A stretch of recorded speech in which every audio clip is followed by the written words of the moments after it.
வணக்கம். மாறுபாடு இல்லாத உணவு மறுத்துண்ணின் ஊறுபாடு இல்லை உயிர்க்கு என்ற திருவள்ளுவரின் வாக்கிற்கிணங்க உடலுக்கு மாறுபாட்டை செய்யாத உணவையும் தன் மனம் விரும்பியபடி அல்லாமல் நோய் வராத அளவிலே உண்போமானால் அவனுக்கு பிணிகளால் துன்பமில்லை. கோடிக்கணக்கான மூலிகைகளை தன்னகத்தே கொண்ட தமிழகத்தில் வாழ என்ன தவம் செய்தோமோ.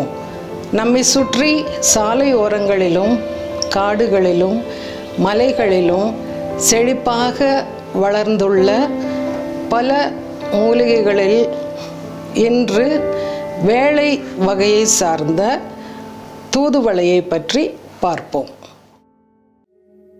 தூதுவளை கரும்பச்சை நிற இலைகளுடன் முள்ளும் ஊதா நிற பூக்களும் சிவந்த கனியும் கொண்ட இந்த கீரையின் மருத்துவ பயன்களை பார்க்கலாம். இது கொடி வகையை சார்ந்தது. பராமரிப்பதற்கு எளிதானது. சளி இருமலின் தீவிரத்தை குறைக்க தூதுவளை ரசம், துவையல், கடையல் என நமது சமையலில் பயன்படுத்தலாம். அதிக முட்களை கொண்ட கொடியாக இருப்பதால் பலர் இந்த இலைகளை பயன்படுத்த தயங்குவதுண்டு. ஆனால் இதன் சத்துக்கள் உடலில் அதிக அளவு நல்ல மாற்றங்களை ஏற்படுத்தும். இது சற்று கசப்பு சுவையுடையது.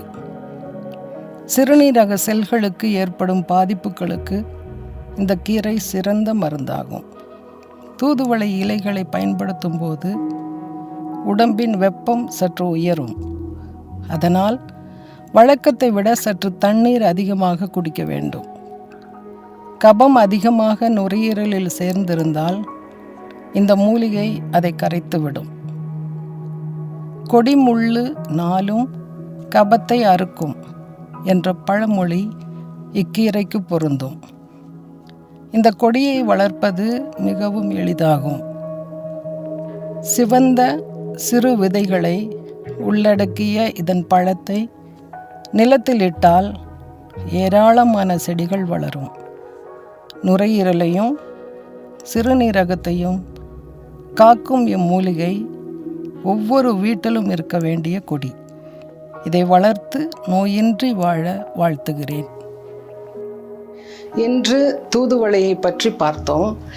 மீண்டும் பல மூலிகைகளை பற்றி தொடர்ந்து பார்ப்போம். மீண்டும் சந்திப்போம். இந்த மூலிகை உலகில் உள்ள அனைத்து நன்மைகளையும் பற்றி மீண்டும் ஒவ்வொரு வாரமாக பார்ப்போம்.